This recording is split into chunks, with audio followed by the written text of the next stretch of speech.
Hi, it's Dean with the Conflict Podcast. I'm here today with Mark Handley, who's a retired MMA fighter, who's also went on into boxing, and he's currently an active bare knuckle boxing fighter. Hi, Mark. Hello. Yeah, so my first question I ask everyone is, how did you get into martial arts in general? I first got into martial arts. I've always been since school. I've always been fighting. Always. I don't know what it is. I don't know why, but I've always just been scrapping. Everyone will tell you. On the playground. On the playground, on the street, fighting. I just love having a scrap. And then obviously when you get a bit older, I used to do weights and stuff, and then got into a bit of trouble. The old Bill, me and my brother. Yeah. And so from there, you just learn. When you get older, you realise it's like, well, shit, you can get in trouble for this.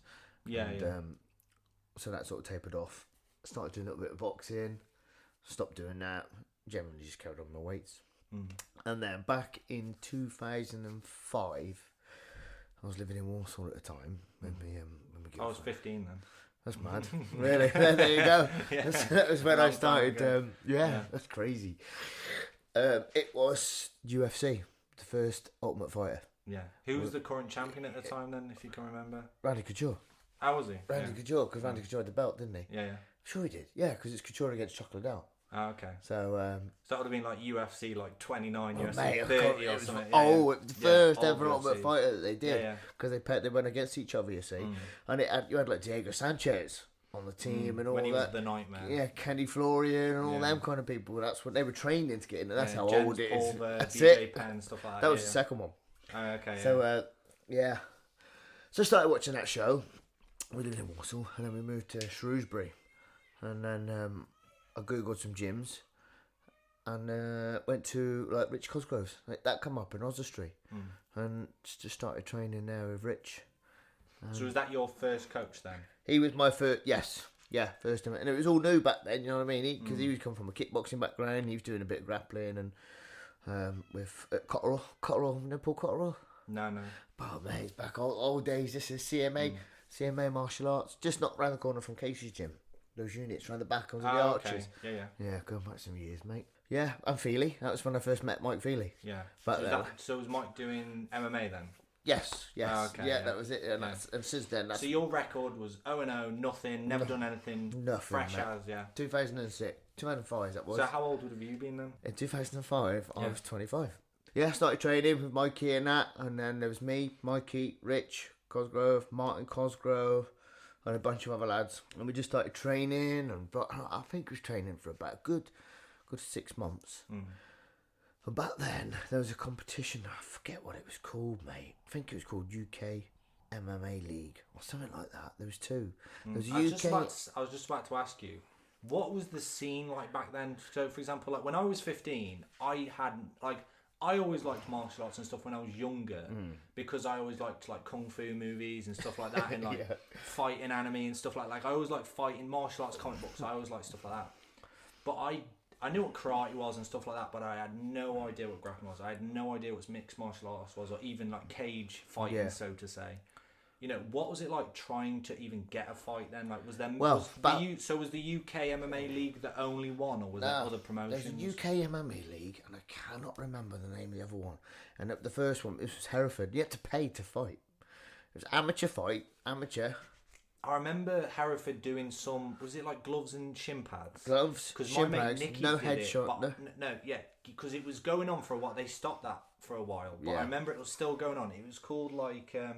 Was it like Grapple Force or something? Something like that, Strike? Man. No. Strike. It was like Grapple Force or Strike Grappling or something. Something like that, mate. It had a specific word for it. Yeah. That was it. And you had to pay, and it was like I think you had to pay £50. I'm sure it was £50. Does that outrage you now? To think you had to pay to fight? Yeah, mate. Yeah, for two bloody fights, mate. Yeah. You get two fights on that, and it was one.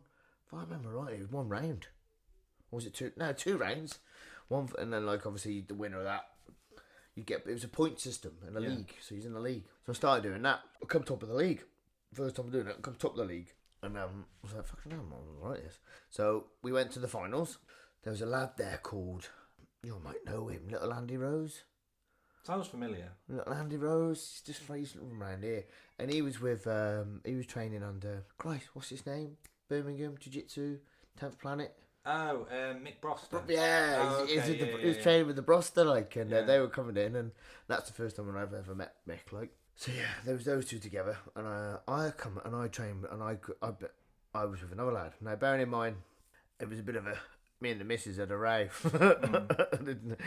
the day before and all that crap on the Friday.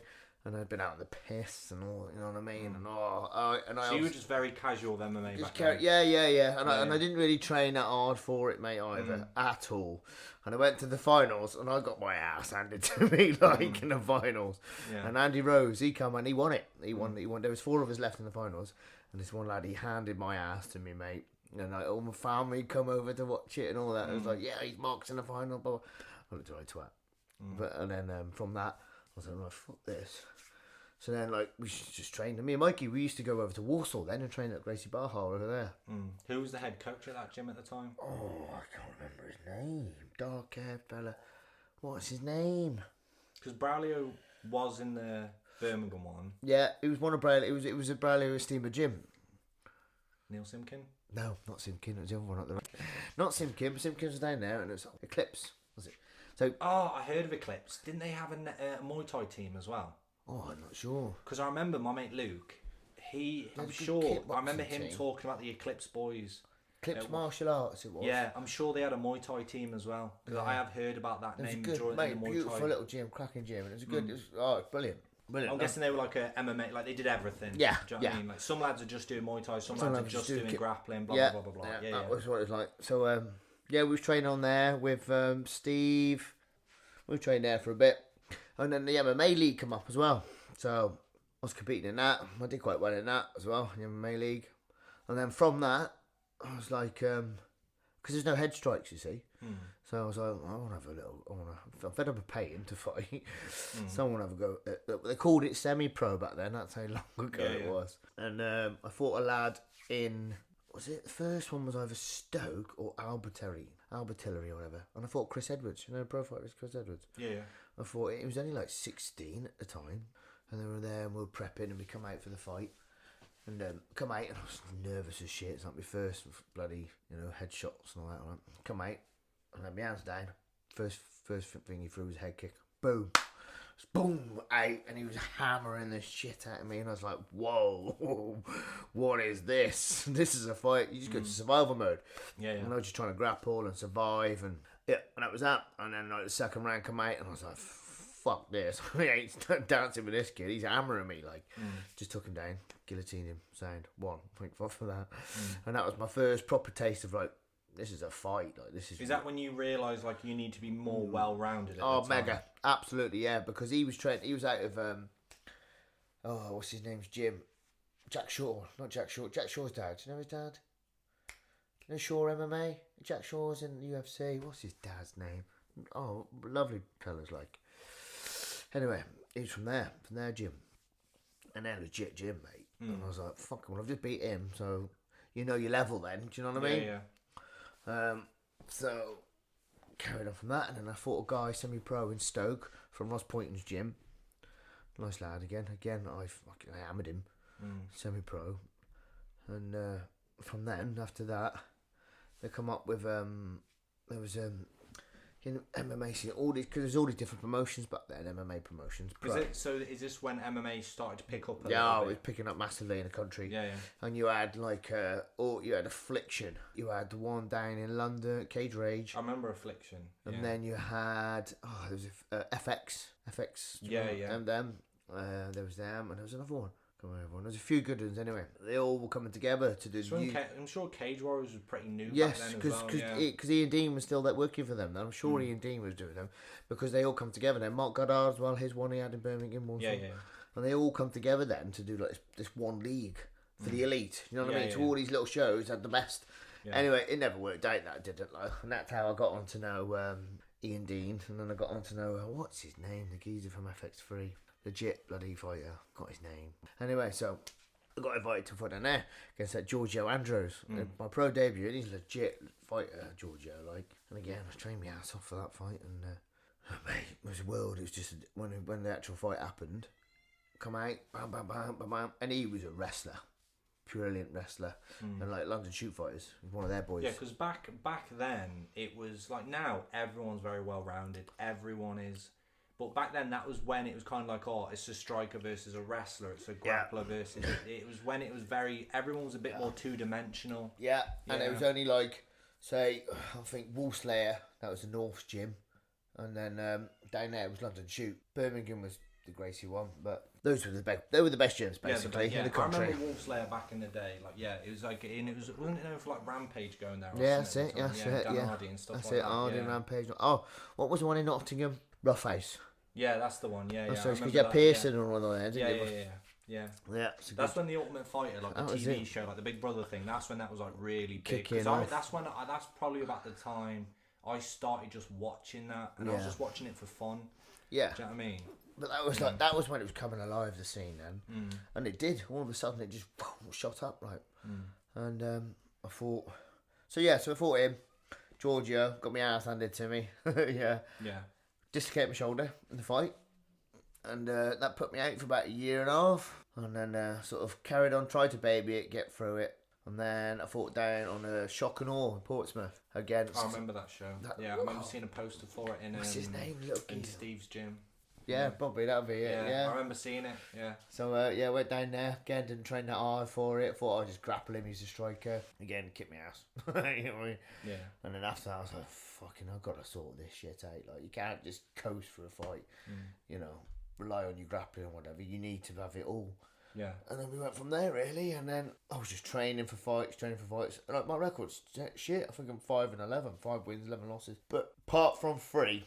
There's only 3 fights where I got battered, like. Yeah. Where the rest of them, I was smashing them. Well, not smashing them, but we were equal, like. So what made you want to continue, even for the ups and the downs? What I made just you like keep coming back to it? Because fighting saved me, mate.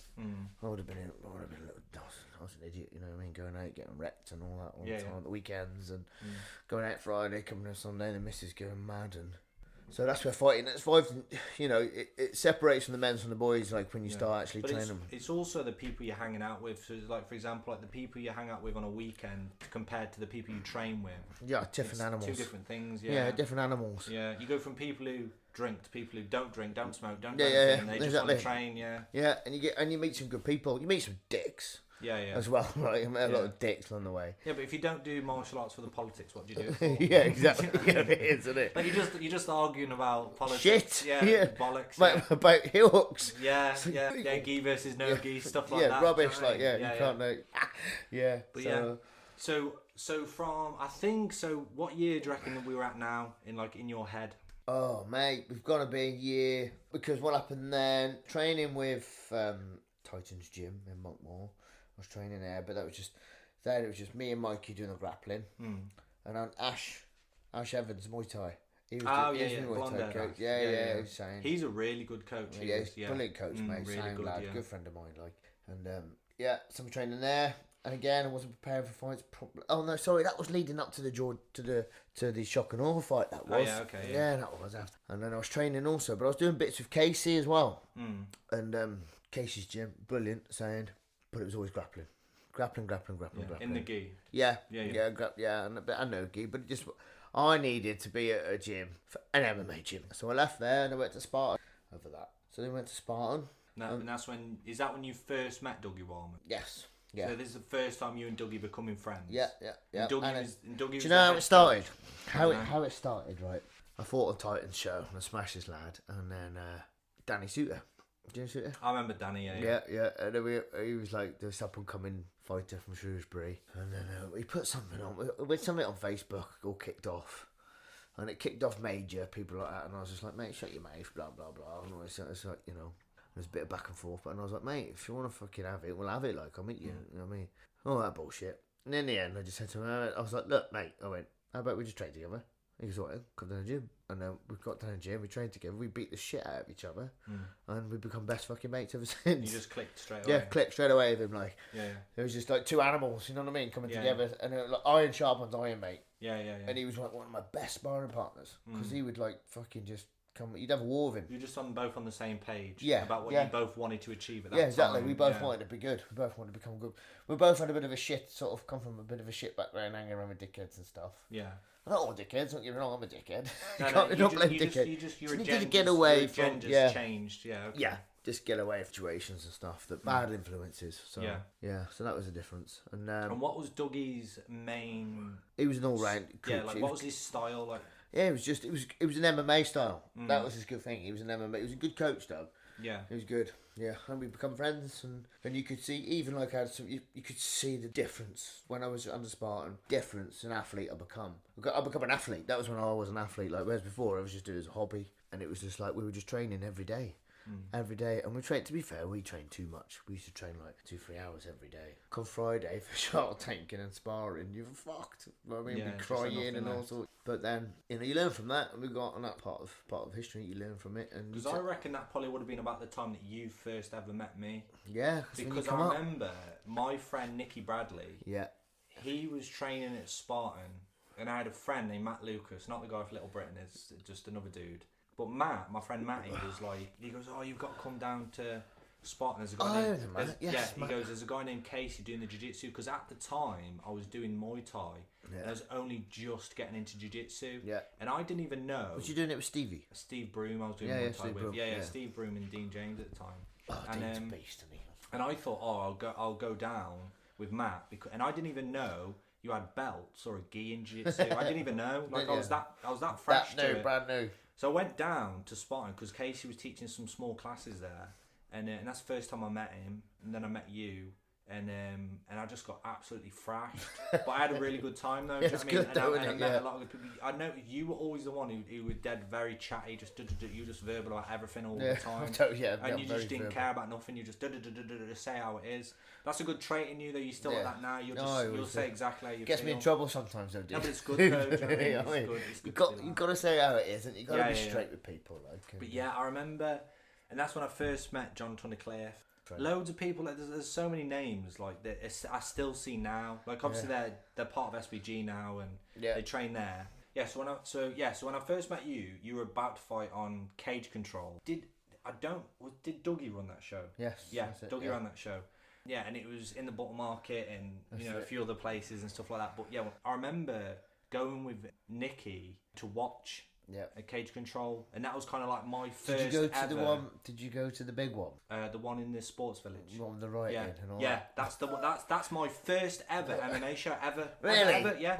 And show was banging. Show. And I remember Danny Suter beat someone. I can't remember who. Football hooligan from Stoke. Yeah, and I think that's maybe what started it all. But I left just as it started getting pretty rough, and I was like, "What the hell?" But I was about 60 kilos then.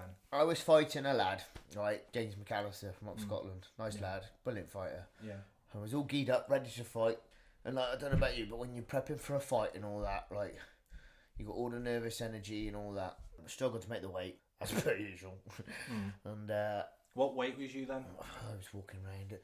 I used to cut from 62, 63 to 57. It was too much. How tall are you? Just so people are listening. 5'3". So I've always been a stocky fucker. Yeah. And I've always struggled getting to that. And then obviously at a time in the end I got down. I was just walking around at 60. So cutting from 60 to 57 was a piece of piss. Yeah. Got it nailed, didn't it? Yeah. Fighting James McAllister. And then obviously that all kicked off. And the fucking mate was round the back, and we were in squash courts at the warm up areas in squash court. And we all stood there. And then there was fucking just shitloads of blokes stood there going, "Come on!" screaming outside the squash courts, right? And there was Gav Davis, me, little Gav, and then because me and him were due to fight before that, and we had a bit of a ding dong with Gav. And Gav just turned around and looked at everyone. He goes, "We're gonna have to fight our way out of it," and we're all like, "What? We're all fighters," you know what I mean? And we're all thinking "What's going on here?" And I was just "Yeah, you're right." This is like some BJ Penn in the car park. Honestly, mate, it was like a riot gonna kick off, and it was like, because I've left at this point. I had no idea, madness. And then this happened behind the scenes. Yeah, and we were and all these blokes off their heads screaming, trying to climb over the fucking wall, the glass bit into the squash court. I was like, right, yeah, let's fucking go, let's have this. And then we all stood up to go, and then they all fucked off. And I was just like, what? And the adrenaline dump I had from that, mate. I was just like, fuck. And then the show, we were warming up to fight, and then they were like, no, right, stop, the show's cancelled. Done, finished. 5 minutes after, no, fight's going ahead. What? Your next mark. Yeah, so the wave of emotions are just like up and down, yeah. And Ready, not ready, yeah, go, not Yeah, go. mate. I had 5 minutes to fucking warm up. I was panicking because the missus and all that was out there as well. Yeah. Kids, I was fucking worried about that. And like, oh, you got a fight now? I was like, you fucking winding me up, mate. No way. Fuck that. And like, we got to.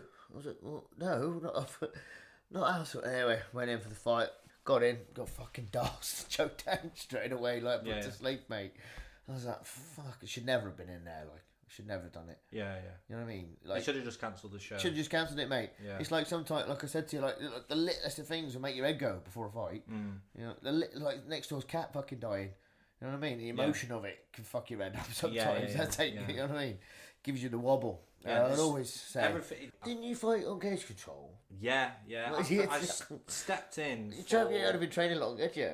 Nah, not at all. You don't remember? Yeah, I stepped in. You still won though, didn't you? Yeah, I still won. Yeah, I triangled him. But yeah, like I stepped in like last second. It was for a friend. Like he was meant to be fighting. His name was Koeman. I was meant to be fighting. No, Koeman was meant to be fighting. Koeman burnt his arm on an iron, so he couldn't fight because he had like this it was like a 3rd-degree burn on his arm. Like he just, do you know what I mean? He would have got staph in it or something. So he was just like, he can't fight. And then Dougie said to me, "Oh, do you want to fight, Dean? You're the same weight as him." Yeah. And I literally was like 3 days notice, and I was like green as grass. Like, oh mate, I was like, okay. Do you know what I mean? Like, yeah, like. Yeah. So. And honestly, I just went in there, and but to be fair, though, I went and spoke to Steve Broom, and I said to him like, "Oh, like, can you corner me?" And he was just like, "Yeah," straight away, like. Dude. You know, but I mean, I mostly just grapple. I mean, I've done like Muay Thai I did Muay Thai for a while. But I had no wrestling at the time. I couldn't wrestle, and I was an okay. Do you remember? Remember when we started training? Someone said, they were going, "Oh, you're too tall. You can't wrestle." Who was it? Someone said that to you. Oh, I've heard it all, mate. And I was like, "Fuck off!" And we got you banging on the wrestling, didn't we? Oh yeah, my wrestling in the end is fucking banging. It's not bad. Like, I mean, like I wrestle at Warwick, you know, with Ranj Singh. I wrestle down there now, and Ranj is an amazing coach. Well. He's so good. So you know, you did all your wrestling. I was wrestling, blah blah. So you know, when you were getting a bit like, oh, you know, you've had enough of MMA. You kind of like you were losing the passion for it, the love for it. You still loved fighting, but you weren't really in the game of fighting. Like you didn't want to fight, and that's when you started to coach a bit more, rather than fighting. Yeah. How do you feel the difference in being a coach rather than a fighter is? Oh, fighting. Fighting is a very selfish sport, mate. You've got to be selfish as fuck. Whereas coaching is the other end of the spectrum, isn't it? You got to give, Yeah, you got to give, you got to help. Like when you're coaching, mate, you're not just a fucking coach. You're like their fucking therapist, mate. You know, I'll have people talking to me about stuff going on in their personal life. You know, I used to do like help them with their diet, like have to weight check, make sure every day how they're feeling. You know, just a little text. I still do it now with a couple of friends. You know, coaching now, helping out for fighting, boxing. You know, how you feeling today? You all right? You know, you become like, it's like your best friend and therapist all in one. Do you know what I mean? And that's what I liked about coaching. I mean, Christ, how long ago was it when we were training at Size for Less? Well, that wicked. What's it called? Oh, Touching Men. Touching Men, wasn't it? That's it started out just as a little group chat. It started out as a little group chat. Basically, so me and Mark knew each other at Spartan, and then I didn't see him for years and years and years. Okay. And then basically, I had a friend named Ryan, and me and Ryan used to meet up on a Saturday, and that's literally that. I was only grappling like 1 day a week at the time, like because I couldn't drive, so I couldn't. So do you know what I mean? So I couldn't drive at the time. I pretty much learned to drive probably like a little bit after that. Like it wasn't too far after that. I got my first car. It was like a VW Polo or something. And I was training at Powerhouse, and I was meant to meet Ryan on this Saturday, and we used to get all these people from different gyms who kind of like. You just enjoyed grappling. We used to meet up on a Saturday, and one day I was late getting there to see Ryan, and I felt really bad, and Ryan made me feel really guilty about not turning up. He was like, "Oh, I've had to do all these things just to be this and that." So I started a group chat. Yeah. Started calling it Touch Your Men just for jokes. Yeah. And then all of a sudden it went from 1 day a week to 2 days a week to 3 days a week, and it just started escalating. But it was just a free for all. Yeah. And we're all just beating each other up for fun. And then my mate Paddy, he said to me, he goes, I'm working. And I see this guy, he's got really bad cauliflower ear. Yeah. And I say to him, you should come train with us, blah, blah, blah. And then he goes, have you done anything before? And the bloke with the cauliflower ear goes, which is Mark. You. Me, yeah. And then he goes, yeah, I've done a little bit. He's all come down. And then Paddy comes up to me on the Saturday, and he goes, "Oh, I've got a mate coming down from work, an electrician bloke," and he goes, he's really short with big cauliflower ears." And as soon as he said it, I go, "Is his name Mark?" And he goes, "Yeah." I says, "I know who you're talking about." And then that's you literally speak of the devil, and he shall appear. Yeah. You walked up the stairs. Yeah, that's it. And then that's when we kind of had like a little thing going at the time. Yeah. Do you know what I mean? And that's when that was kind of like my first little introduction to wrestling. Like I'd never done any wrestling, and then that's when I first started wrestling a little bit with you. And I'd say that was definitely my first real experience about getting heel hooked and toe holded and knee barred, because you were just wrecking them on all the time. On everyone, yeah. On everyone.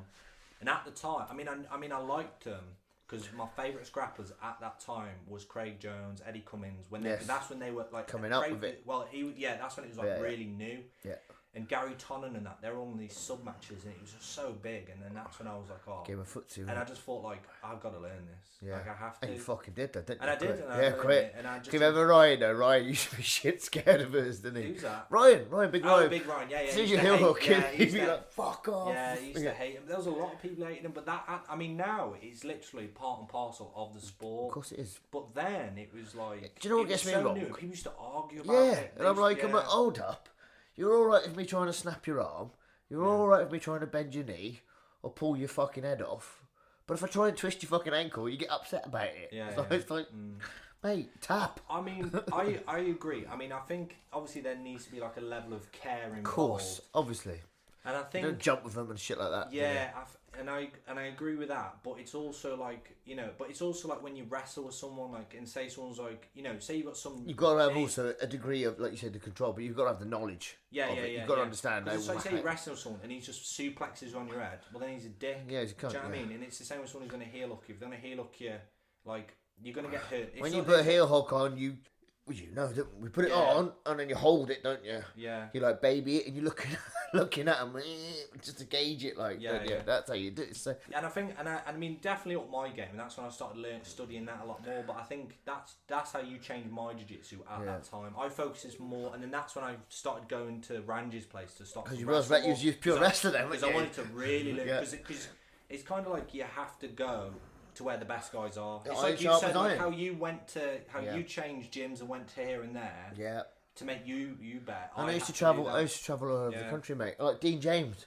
When I started training with Dean, mate, the levels at that. Oh, best Muay Thai around. He's so fucking good. sound lad as well, good. yeah. And it's just like you just see the lads in the gym, you're thinking like, fucking hell. And I remember preparing for a fight and I had to spar with him. Fucking hell, it was hard work. Dean's only like, I mean, I don't know what weight he is now. But I think when I met him, he was probably like 60 kilos or 55. But he didn't weigh a lot. But yeah, you know why he started, don't you? Cancer and that, didn't he? Yeah. I don't know why he started, but I've heard a little bit about it. Like my friend Luke, who used to train with him, he's told me like a little bit about Dean's story. Luke, and of course. And I remember when I was very new, Dean was in a magazine. Dean James was in a magazine. I remember flicking through it and reading some of it. Yeah, when he used to train and that, right? And then he hid it from his mum and dad, didn't he? Hid it from his parents, and then he went home the one day. He was world champion, fucking champion. When I won this, I've been doing it. I've been what the fuck? I won this, and then it's crazy. Mark's walked into the gym. I see him, and then Mark, you just kind of took over then, didn't you?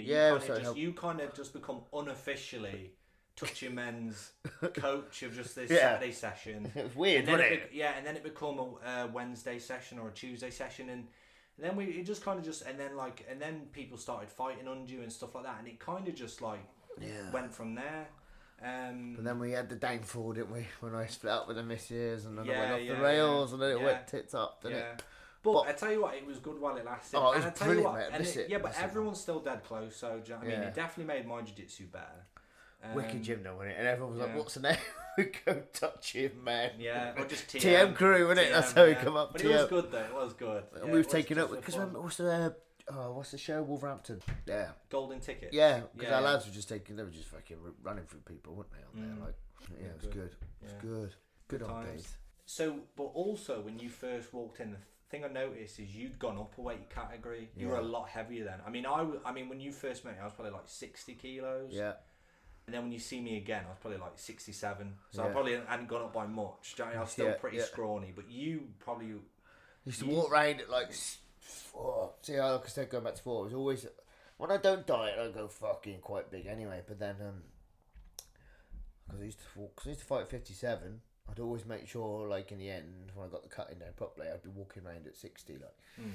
And then just fucking straight up. So when I walk around now, when I'm in shape, I walk around at about 69, 70. At the minute, I'm 74, fat as fuck. But that's lockdown belly. I mean, I went up to 78, mate. Yeah. Middle of lockdown. So you're nearly, I mean, I'm 82 now. Yeah, nearly. So it's mad to nearly and I'm 6'5". Yeah. Do you know what I mean? And you're 5'2". Yeah, yeah, it's mad to it. So, I mean, so then you went into boxing. Yeah. But you went from, because I would say you were always more of a grappler when you did MMA. Yeah, and obviously now you're more of a striker. Yeah. Oh, mate, you say that, right? But I'm not. I'm a wrestler. But you just do Just boxing striking, and bare knuckle. yeah, See, there's no wrestling in that. No. But you were more of a grappler before, but now you're just doing strike only competition. You're competing only as a striker. Yeah. But you're 5'2", but you're heavier. Yeah. And obviously in fighting, it's all about reach. Yeah. No, yeah. You've got no reach because you're tiny. Do you know what I mean? Yeah. So how is that an advantage or a disadvantage, or what's the reasoning behind you going up a weight category? It's just because it's just easier life, isn't it? I spent all that time fighting MMA, and I committed a lot of my. Do you know what it was? Right, I was working. I'm in business, working, and I committed a lot of my life to fighting MMA. And in the end, it was like. I give up. I just lost because I lost loads, and then you just lose the fucking heart, don't you? And life gets in the way, man. So that happened, but it was like the dieting, mate. It's no secret that I do like a Stella. Yeah. As he says, age drinking too. a Stella. Yeah. It's also the age as well. Yes, of course it is, mate. In the sense of like You got to be comfortable. in your life. Plus you're working full time. Yeah, Every time I've known you from when you're fighting to now, obviously you're working full time. I mean, like everyone is. But then obviously there's some fighters who are fortunate enough to train full time. Yeah. But then also you've got to train full time and work, and it also depends on your job too. Yeah, of course. You wasn't doing an easy job before. No. Do you know what I mean? Like you could do an easy 12-hour day. Yeah. And then go straight to gym. And then go training. Do you know what I mean? Straight away. Just getting what you can. Yeah, and that's what you, and that's what you do, and that's what a lot of fighters do as well, mate. But do you know what it is with boxing? I got in just because I wanted to get back into doing something, and it's I'm not going to step out, and I might upset a few people here, but it's easy. Do you know what I mean? It is like on the body, it's easier. Probably not on the brain, but training for a fight. I mean, it was easier. Yeah. I didn't have to when we're doing MMA. You have to be there for your striking, for your MMA, for your grappling, for your wrestling. It takes a lot out your week and out your body. And it's a young man's sport now, isn't it? Let's be honest, like, to a degree. And it was just easier, mate. Boxing was easier. I just like fucking fighting out, lad. Yeah. I mean, that's it. I like fighting. I like punching people in the face. And my friends and the sportsmen I like. It's like, I like Thai. Love kicking people. Love wrestling, jiu-jitsu. And I miss jiu-jitsu, mate. I miss grappling wrestling. And as soon as his knee's better, I'm getting back into my grappling, man. Straight back. Just for fun, though. Just for shits and giggles, mate. Yeah. Nothing else, like, Might do a few competitions. Yeah. But, but that's way easier than boxing. So like you say, you're not getting your brain rattled. No, mate. And I do get my brain rattled to war because it's always, do you know what, it's funny.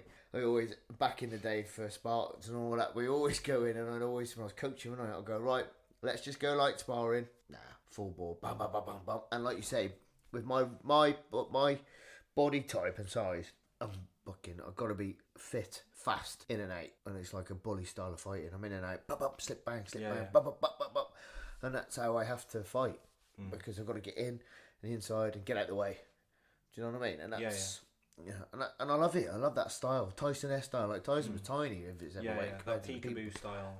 And then exactly, and that's what I sort of try to do. Obviously, I don't try to do his style, but emulate it as best you can. Yeah, similar sort of thing. You got to be in and out speed. You know so where did it go from boxing to bare like bare knuckle to just bare knuckle? Like, how did that even come about? Accident, pure accident. Yeah, training for. I mean, I said this on a podcast not long ago on another interview, but I was training for a boxing fight, and I was on holiday. Went on holiday, trained all on holiday. Anyway, the show got cancelled, as it does, and I was like, fuck me. But you're still boxing at this point? Yeah, just boxing. Yeah. I was like, bastard, I trained my ass off. I was fit as fuck. So I went, right, took another fight. And that was literally like 2 weeks after. And they're like, we're fighting that show. And then that show got cancelled. And it was about 2 weeks later after that, Luke Merrifield at boxing. And he goes to me, he goes, "Oh, it's a bare knuckle fight if you want it." I was like, "Oh, what's the weight?" And he's like, he goes 66 kilo. What was you at the time? 68. Oh, okay. And it was in 2 weeks' time. I was like, "Yeah, fuck it, we'll do it." And he That goes, was like easy. 2 kilos, like nothing. yeah, it was like grand and a half.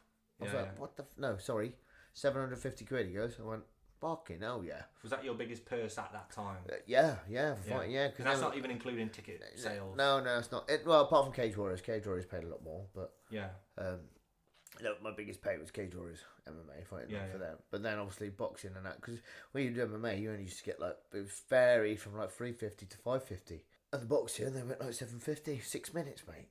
3 2-minute rounds. I was like, fucking give me some of that. And I was fit as fuck. And I went, right, so I spent 2 weeks getting my ass down to that weight. Got there, weighed in, and I saw the lad weigh in, and I was like, he's fucking massive. You know what I mean? Yeah. What the fuck? Was it definitely like no, this is the thing, right? corrupt? Like, is it No, like... they got there. They went, no, it was 66 to 70 kilo. I was like, you fucking bastard. Oh, so it's kind of like how jiu-jitsu. Yeah, it has, was, like, it was an a weight open category. It was weight. a weight. It was just that was the weight category, 66 to 70. Yeah. So he's cut from probably 72, 73 Yeah. to weigh in. And you cut to be the lower end. Yeah. Of that whole. Dieted all the way down, got it in. yeah. I was like, fucking bastards. Yeah. Anyway, I fucking got in, so bang, bang, bang, caught him early, and it was bare knuckle, and it's the first time doing bare knuckle. Now, bearing in mind I'm used to MMA, it's a very similar style. In, out, bum, bum, bum, bum, bum, and there's no guard. See, with boxing, you've got guard, haven't you? Yeah. But MMA, there's no guard. And a lot of people don't realise poking yourself in the eye. Yeah. In open gloves, because putting your hands next to your face with a boxing glove, you don't realise that you can, like, say someone jabs you in your hand, you can poke yourself in the eye. Of course you can, or mate. them poking you in the eye. There's none of that shit, mate. Yeah. There's no guard. Yeah. And but like you can't. You do see like when they're coming in bare knuckle, and come like you do guard up, cover your hands over. Yeah. Yeah, you do. But however, boxing you can parry. You can take it, can't you, across the gloves and all that. What's the hand wrapping like in bare knuckle? Because obviously they wrap your hands a bit. Basically, they just with the one I fought in Manchester, like a normal boxing wrap over the knuckles, sound. And I come out from this fight with Slan. I was like, "Oh fuck it, it's happening anyway, ain't getting paid." And I fucking I just come out. I was like, "Bang, bang, bang," and I caught him sweet. And that's the first time I've caught someone like bare knuckle, because your wrist is all supported up. Not like a street fight. You got to be a bit careful because your wrist.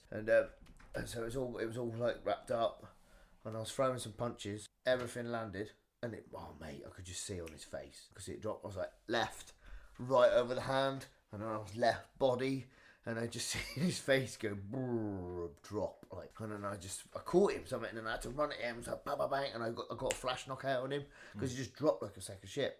And then, but as he fell down, because he'd gone all limp, bent over on his knee. When he's hurt his leg. Fucked his knee, yeah. Well, he said he had, but like.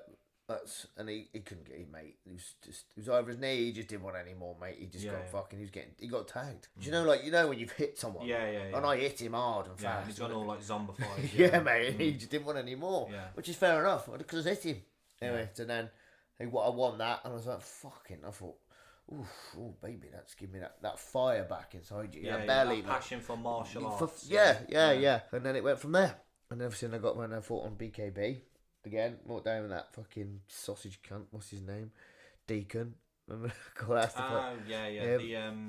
You can go watch that on YouTube. Just type in Mark Handley and you'll find all this fights. But that first fight was a disaster. Again, my other missus split up with her day before the fight. Blah blah blah. Went out in the piss. I went down because I sold all his tickets. First time at the O2 Arena. Fucking live across the world. I thought, I got a fight.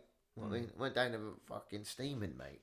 Got down and I managed to get a draw. I think fuck, but I'm glad that happened because that set the precedent for everything else that come after it. Like, So, what did you feel like the reach was? Like I was saying, because he's tall as fuck. Mate, I'm still tagging him whenever shot. Yeah, I'm still tagging him. It's like when people say like, "Oh, he's tall." I'm like, mate, I've been sparring tall people all my life. I'm used to it. It's when you live as a 5'2" man. Everywhere you go. Do you know what I mean? Yeah. It's just like, well, he's taller than you. No shit, Sherlock. You know what I mean? Yeah. So, and that's the difference in sparring. You'll see it again, but when I spar people in my height, it's weird. It's just like, but it's good because I get to have a lovely little war with them, and I can just sort of. I don't have to be that style. I can fight a bit more of a relaxed style of fighting, not a bully style of fighting to get in and get out. You know what I mean? So yeah, and then we went on to BKB, and then that was at 60. They were at 60. No, they were at 66. They were.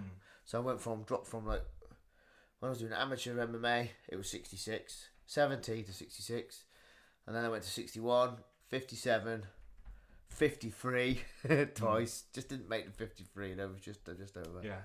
And then I was fucking this boxing mate. It was on the day weigh-in, and there was at 66. And it's just a lot easier. Do you know what I mean? On the day weigh-in, it's far easier because it takes away from that weight cutting, mate. Weight cutting, in my opinion, is fucking cheating. It's cheating. Yeah. You know what I mean? Yeah. It is. But you get people like Andy Rumble Johnson, who's like Doctor, was it the Nutty Professor? He's like, womp, like massive and big, small and little. It's wrong, mate, and you know that's what I like about boxing and that now, like where you can cut weight, but you have to be within a certain percentage the next day, don't you? So basically, you can't in the UFC, say for instance, or in the UK MMA scene, you can just be as big as you want the next day. You know, it's about who can cut the best weight. And to me, that's because if you get two people who are equal ability, in my opinion, it will come down to size. Yeah, and the bigger man's going to beat the smaller man. It's just that's the way it works, in my opinion. So, just going back to that, just started doing 66 on the day weigh-in. It's a piece of piss. None of that weight cutting, mate. Sitting in that fucking sauna. What was it like fighting in an arena like that? Like, you you've weighed in and you've gone in. Because obviously that was probably the biggest audience that you've done at that time. Yeah, mate. You don't care about that shit. You don't care. Not when you're fighting, mate. You just care about the fight, And it was nice being there. It was lovely. I mean, the first time I was too fucking head was gone. First time I fought, I'm still trying to recover from the night before. Yeah. The second time, because he was messaging me the next day, because I didn't know who the fuck he was or nothing. I didn't know he was like this little fucking safe end, sort of like superstar Britain was boxer and all this shit, and been out with some of those page. Oh mate, I didn't know any of it. Yeah, like all that media about it. Yeah. And then and then the next day after the fight, he was messaging me going, "You're shit," and all this. I was like, "Who the fuck are you little cunt?" And that's fired it all up. And then I messaged the promoter and I was like, "Look, I'm gonna fight this cunt again. Give me a chance." Blah blah blah. And it just erupted from that. And that was when I was in the first time I was in the national newspapers when I being called the Poison Dwarf. You fucking twat. Yeah. First time, what was it, a Daily Mail? You didn't come up with that nickname then? No, definitely not. Was it Daily Mail or Daily Star? Well, not Daily Mail, sorry. It was the Daily Star. That was it. Yeah. It was in that one. And definitely not Daily Mail. Daily Star was in that, and it was Poison Dwarf, and then he'd do these other little stories. And the cunt couldn't even spell dwarf properly, you know what I mean? He was putting dwarfed. Yeah. And stuff, and it was just, and it just escalated from that. And if you go on YouTube, was he actually rattling you? Was he actually irritating you? Mate, really bad. Yeah, he really was, like, really. Because there's something I say, because it's like, the worst thing about stupid people is that they don't understand they're stupid, so everyone else has to deal with them. Yeah. Is that how it felt? Did you feel like you were dealing with a moron? Yeah. Or did you feel like he's just clever? Nah, he's a moron. He's a moron, yeah. Complete and utter moron, mate. Yeah. Honestly, he was so thick, it was unreal. Yeah. Because then when we got on the second fight, all the build up and all, because he was messaging fucking people saying they're going to make sure you get security there for the weigh-in, I'll do him if he does anything. And like the second fight, the weigh-in, there was these massive bouncers and that push him. I was like, don't hold me. You know what I mean? You got to hold him. Then all that shit. And then we got our hands wrapped and he just didn't say nothing. He just failed. He just flaked. So I did a little video. And I was doing it. I was like, say my name's Deacon and I'm a fucking sausage. Like, recorded it. And it was just to show how fucking fake he was. Like, yeah. And but he would whine, he'd be taking on Facebook and that, saying to people about like nasty shit about their family, about their kids and all that. Yeah. And it's just like, man, you can't say shit like that. Like, you can't. Yeah, there's a certain, like, don't go below the belt. Yeah. At the end of the day, like, I get, like, banter and a bit of piss taking because you're fighting. And I do get there's a lot of hate. But you've also got to have that fucking sort of level, haven't you, that you go to, like, 100%. Yeah, but we went past that a bit. And then the second fight, it was about 3 weeks before the fight. I'll tell you what, no, it was about 5-6 weeks before the fight. Pickett was signed. They announced Pickett was going to fight. And that was that. I was like, oh, fucking amazing, brilliant. He's fucking top level because everyone was coming to do it, mate. Is this when you fighting Deacon for the second time? So this is Deacon for the second yeah. time, right? And all these famous MMA fighters were coming over to BKB. Yeah. Right? And it was like, whoa, this is picking up, like, real bad. And then, anyway, the promoter rang me up and he's like, oh, look, we've got an opportunity for you here. I was like, right. And he's like, if you do well in this fight against Deacon, he goes, there's a chance to fight Pickett. I was like, are you fucking kidding me? Brad Pickett? Really? Yeah. And he's really well rounded because like he fought on Polaris, which is just a sub only card. yeah, cut Louis 4. Yeah, that was it. And I watched that in London. I can't remember what where in London it was. Might be in the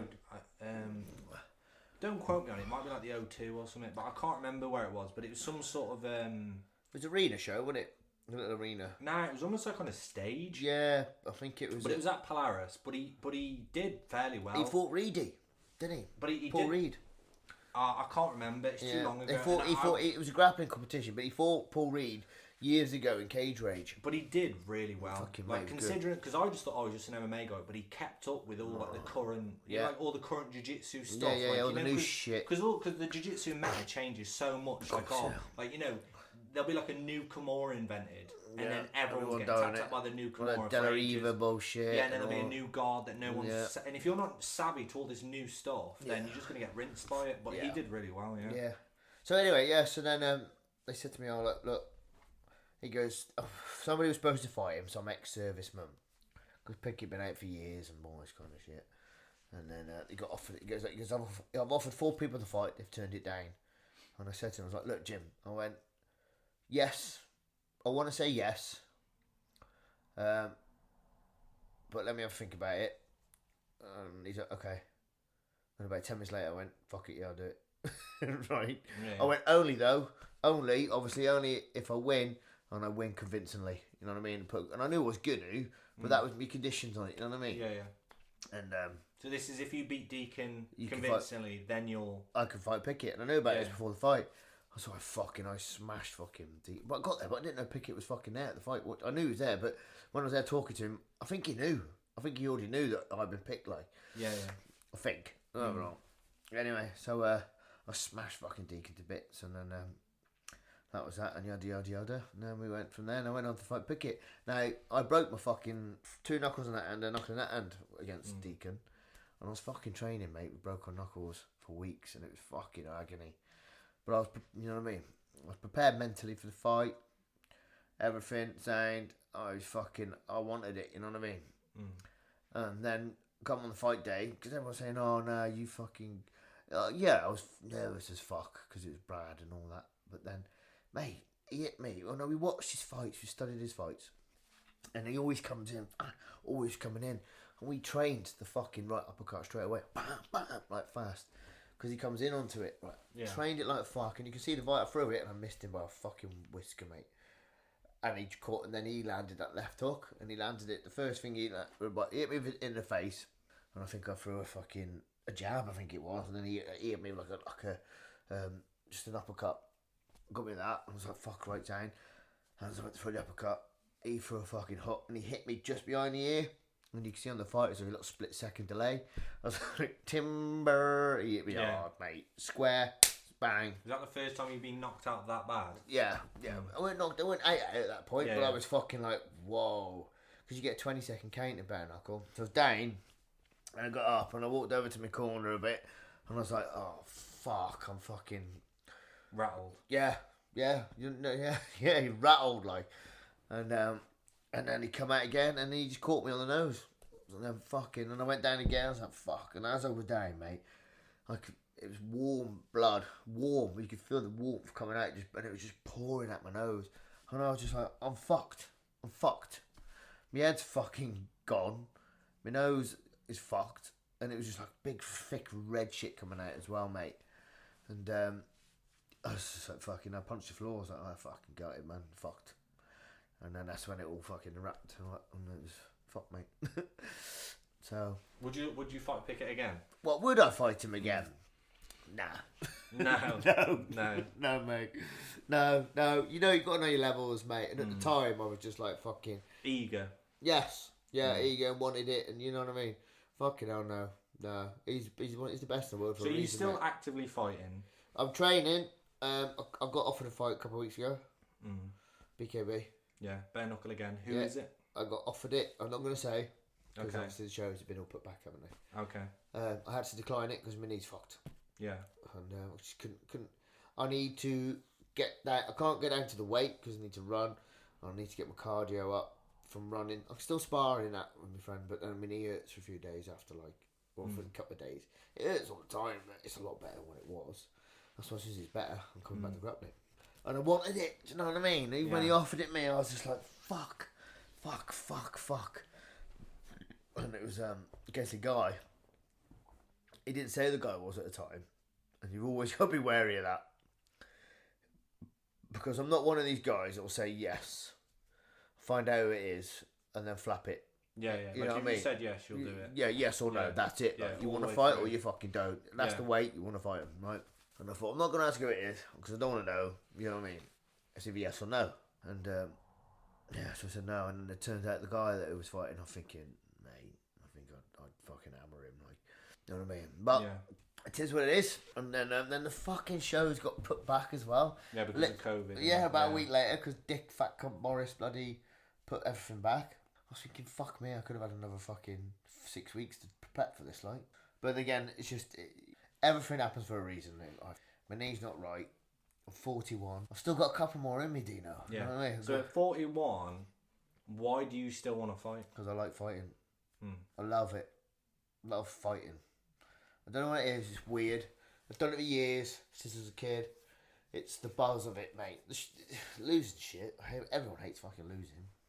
And it never gets easy. What about the strategy? Like, for example, like the Mate, chess side of it. That's it, yeah, mate. It is like fighting is the whole thing. Yeah, mate. It is. It's the art of it, isn't it? Art of fighting. Yeah. You've got to be everything. You've got to be ready. Your engine's got to be good.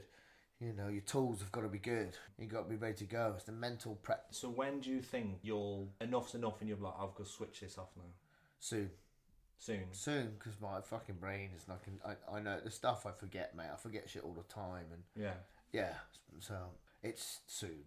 I just want to. I just want at least. Think you're prepared to do that? What? Stop. I'll stop. I won't. I'll carry on grappling. Yeah. I'll carry on grappling. Would you go into coaching bare knuckle or box? I help a friend of mine at the minute. She's helping her prep for her fights. Yeah. So I do quite a bit of that. Once all this shit stops again, and I'll get down to Luke's a bit more. Just commit with work and all that, because of all this shit going on in my private life. So I've got to make sure I'm working, get some monies in. But once all that's died down a bit, yeah, I'm going to start doing help. You got to, ain't you? You got to pass on your fucking knowledge, like. Yeah, the tools. Yeah. Yeah, of course you do. Show them like how to. Yeah, do it, and it does. And I enjoy doing that, mate. Yeah. At the minute, my lad comes down quite a bit to boxing. So I really fucking enjoy doing that with him. So what about your lad? Do you think like he'll go on to compete, or he asked me. He asked me. He come the other week, like, and we sparred. And I caught him on the nose. He had a nosebleed, and he went home. And I was like, "Was your mum all right?" He's like, "No, I went mental." I was like, "Fucking hell." It's just like, but it's part of sport, isn't it? Like you said, you don't fucking. Yeah, you get in the shower, you're gonna get wet. Yeah. So how do you feel about like your kids doing martial arts and sparring? Yeah, absolutely, mate. Yeah, absolutely. Yeah, because like again, absolutely. But I would coach. I would be very. I'm not going to just chuck him straight in. No chance, man. No way.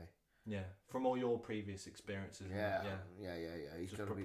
Yeah, got to be ready. You know what I mean? You can't rush this shit. You got all the time in the world when you're young to do this shit. So what about after bare knuckle? What do you think? Would you ever go back to boxing? Do you think you'd do boxing and bare knuckle? Yeah, mate, I would. Yeah, I would. I would do. Mate, bare knuckle is killer on my fucking hands. Look, the fuck. Yeah. They are fucked. Broken all those knuckles there. I don't know. It's just in 4 fights, that is. Yeah. So it's not good. I do boxing, mate. Yeah, I was saying the other day about. Well, I was supposed to be. Doing my boxing pro debut in July. Well, because of COVID. Yeah, it's got fucked. No, I say pro. It's not. It's the Bieber pro. You know what I mean? It's like you know that. You understand what it is? Yeah. So yeah, it was Bieber pro. So I was gonna do that, but again, fucking knee COVID. I need this fixed. I need my knee fixed. Yeah. My knee's fixed. Which is just time. It's taking. I'm old. It takes a lot longer when you're older to recover, mate. So what advice would you give to someone else who was just getting into martial arts from everything, from MMA to boxing to bare knuckle, from all of those sports? What advice would you give to someone? You need to look after your body. All those gym wars that we used to have. They're not necessarily like, you don't need to have gym wars. You need to look after your body. You need to eat well, which we never did. You should just eat shit and drink. I mean, I did towards the end when I got down to lower weights. But you need to eat well and moderation, mate. You need to have a good balance and a good balance of life as well, I feel. You mean so you're not burning yourself out with training? Like you actually have a social life. Yeah, you got to have a bit of a social life. You got to balance it with your training. Your food got to be right. Everything's got to be right, mate. Especially in your personal life. Because like I said, like when I've been arguments with the bird, the missus and all that kind of shit, and just fucks your head for the fight, mate. Now, one thing I want to ask you, and then I'll leave it at that. Now, 5'2". Yeah. Now, I've always been tall, no matter what. I've been 6'5". Do you know what I mean? I've always been the tallest kid in the class. Yeah, I've always been the tallest kid in every class. And I've got a lot of friends who are also short, or they're like, oh. And I'll say to them, I'll get into martial arts, but I'm not big enough. And they look at me, and I'm really tall, and they're like, he's got it all. And I'm like, but then I always think about you, and you've always walked around like you're 6'5". You've got the attitude of like, mate, I'm 7 foot. You're 6 foot. I don't care. I'm 7 foot. Like you've always had a big, confident attitude. Yeah. What would you say to other people who feel like their body or they don't have the tools equipped to fight when you never judge a book by its cover. That is one thing I've learned over the years of fighting. Yeah. Skinny dudes can fucking hit hard. They can wrestle. They can grapple. Fat people, could be fit. They can fight. You never and be fast. Fast and hit hard. Yeah. Never ever judge. Like look at bodybuilders. Some of the size of them. Yeah, and you choke them out to you hammer them. Yeah, and they're not strong at all. No, you get some skinny people, and it doesn't mean fuck all. It means nothing, mate. So never be, don't worry about your body type or anything like that, your height or anything. Just get in and do it. Just get in and do it, mate, and enjoy it. That's what you got. That's the thing. You got to enjoy doing it. And not everybody enjoys getting punched in the fucking face. Like there's people in the gym, mate, that just train. They don't spar. Yeah, just for fun. Yeah, and it's the same with fucking jiu-jitsu. Same with any combat sport, innit? There's people in there just for the training. They don't want to fight. Yeah, they're just trying to work on their self-esteem or their weight. But the other side as well, mate. Over the years, I've met people that have been fucking. I've met dickheads they've been dickheads outside the gym. Get them in the gym, and it just totally different changes them. They just become sort of chilled. I've also met people that have been chilled as fuck before and then become dickheads. Yeah, massive dickheads, mate. Yeah, you know what I mean. Get a huge chip on their shoulder. Oh, fucking unbelievable! Like. Yeah, well, we've seen that like loads of people in. Also, that's in every sport, though, isn't it? Do you know what I mean? Yeah. But it's a good wolf. Definitely making you a better any martial person. arts is, and it's I'm not saying to people you must go do martial arts. Whatever floats your boat. But for me, fighting floats my boat. It's a be all end all. Yeah, mate. Yeah, it's like fucking separates the men's and the boys, and it helps you out. The only downside is when you got town or whatever, we're drinking and people know you fight, can be a bit sort of getting in some sticky situations. But generally, the older you get, you just fucking ignore all that shit, mate. Yeah. People, just can't be asked to get in trouble, do you know? Yeah, I know, yeah. Right, okay, that's Mark. That's pretty much like his little life of fighting. Thanks for being on the podcast. You can go check out Mark on Facebook. His name's Mark Handley. I'll leave link in descriptions below for his Instagrams and stuff like that. Do you want to say your Instagrams or anything? It's just Mark. Short fuse. Oh, no, Mark Handley and it'll come up. Mark Handley and it'll come up.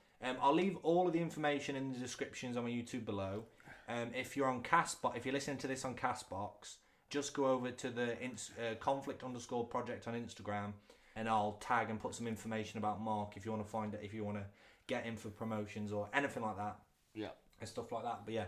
Thanks for your time, Mark. Yeah, sorry, man. Cheers, Dino. Also, the current rash guards have all sold out. The ones with the snakes and the skulls on. The money that I've got, I've donated towards Niall Jones, who's currently dealing with a rare form of blood cancer. So I appreciate everyone who has bought and helped out in that current situation with Niall. And anyway, thanks all for your time. Cheers, Dino.